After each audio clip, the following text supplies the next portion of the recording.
Collected a bunch of issues from the 90s, 95 primarily.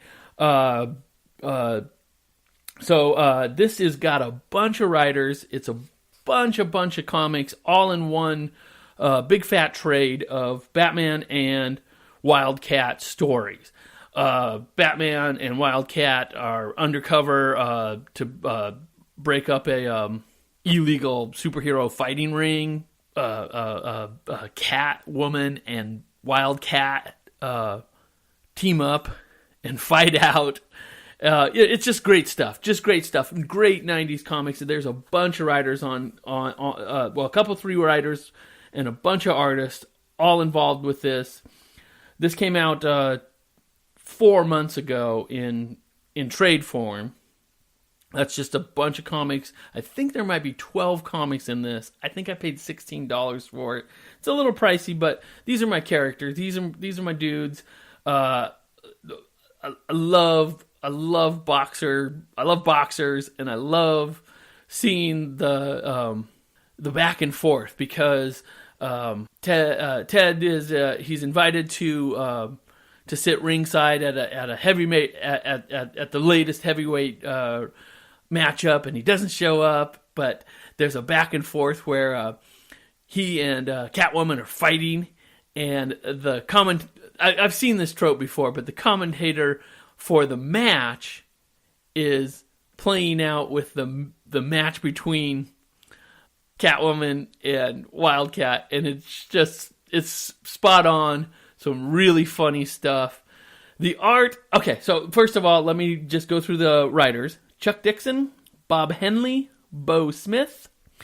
Art duties by Jim Aparo, Bob Brown, Nick Cardy, Sergio Canello, and Irv Novick. That's a lot of artists, but there's a lot of art here. Most of it skews towards that 90s poser, big superheroes, buxom beauties. Every woman is just buxom. Great stuff. Just great stuff. And like if you have a character and they put your character with another character that you like, I mean, just be true to it and just get your, like, I love this. I love these punch up comics, and I love these characters. So I was happy to devour this one.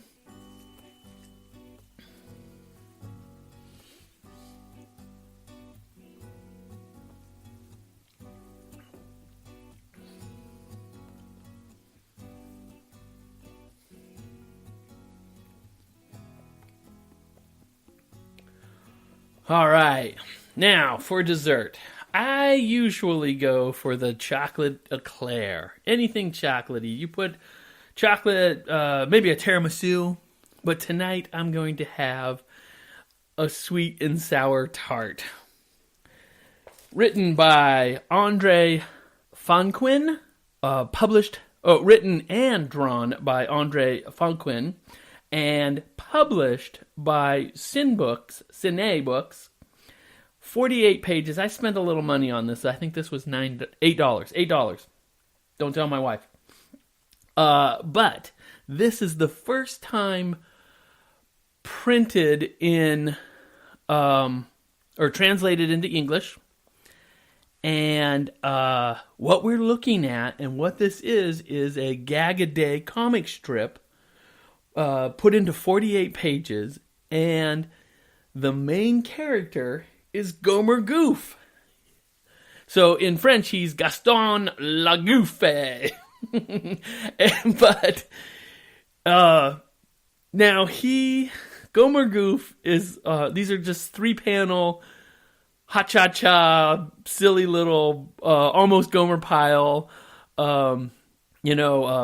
just a lot of pratfalls, silliness.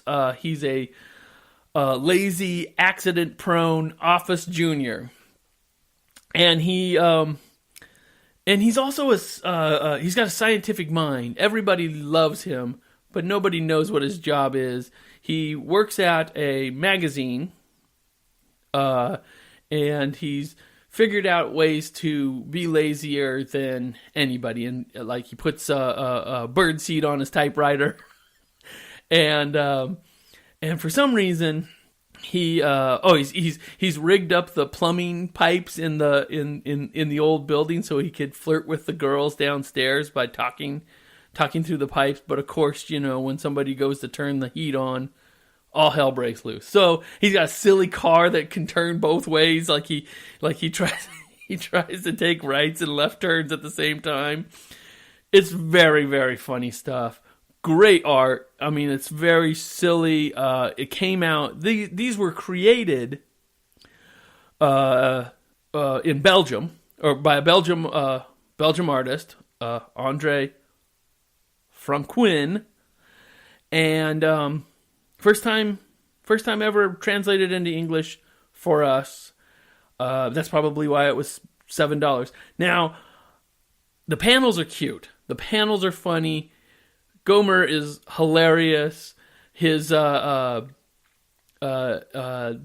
editor of the magazine that he works for, his name is what is his name? I forgot his name. He's got a funny name too. But Gomer's funny. He is funny. The panels are cute. The stories are funny. But the icing, or the cherry on this icing, is these little paragraphed stories of other people's thoughts about Gomer, and they're throughout the book. So there's prose inside of this 48 pages, and the stories are very Monty Python-ish. They just, for some reason, people.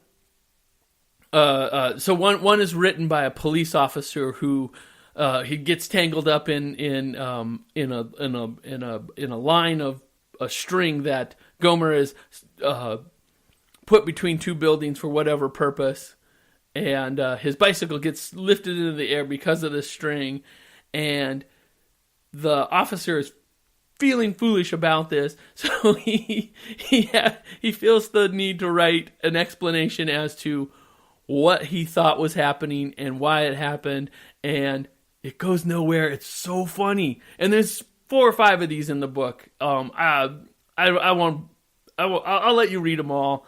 Gomer Goof, like I said, 48 pages. I think it was $8.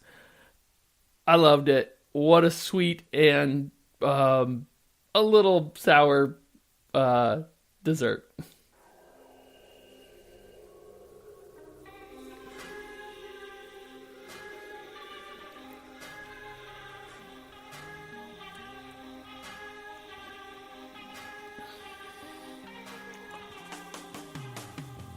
So I am finished. I'm finished. This was a wonderful meal, but you might ask, Larry, you're not done eating. No, I'm never done eating. So tonight, when I'm feeling those grumbles, I got something on deck for a midnight snack.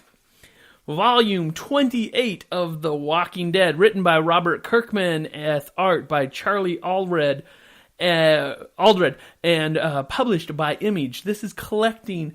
Oh, I'm so excited about this book because they always make you wait. I see it in the comic book shop, but I buy my comics. I buy my Walking Dead, and I got my reasons for buying my Walking Dead in digital form, but they make you wait for the digital trades. So this is volume 28. Collecting 163 through 168. And the reason I like to read my Walking Dead, all my horror comics, I love reading them on my Kindle or on my computer, because that reveal from the next page, your eye can sometimes trace over and see that zombie chomp or that hatchet blade come down. But with the digital, you don't get that. You don't get that spoiler. I've yelped out loud reading The Walking Dead. I love it. I love it when I get scared reading a comic book, and so I'm excited that a new Walking Dead's out. Volume 28. Now, this is going to take place right after this. I talked a little bit about it on the show one or two times. Maybe the last time the last trade came out. But this is a new arc, start of a new arc, and it just looks good. The cover looks great, and I am on board. All right, so that's the show. I hope you enjoyed my trip down my dinner themed episode. James will be back next week, and we will definitely be talking about. We'll be taking an art walk, and like I said, enjoying some great Stoko art, Orkstain. So join us next week, and also visit us on our website, sn1cbp.com. And if you're enjoying the show, a lot of people I know who don't even read comics, this makes me happy. This just warms the cockles of my heart. A lot of people I know who don't even read comics say they like my show, or like our show. It's not my show, it's our show. It's my show tonight, though.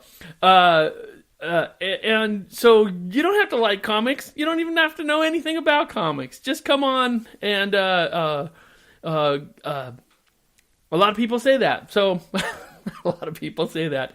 So that's it. I'm gonna park the car in the garage and get out of here.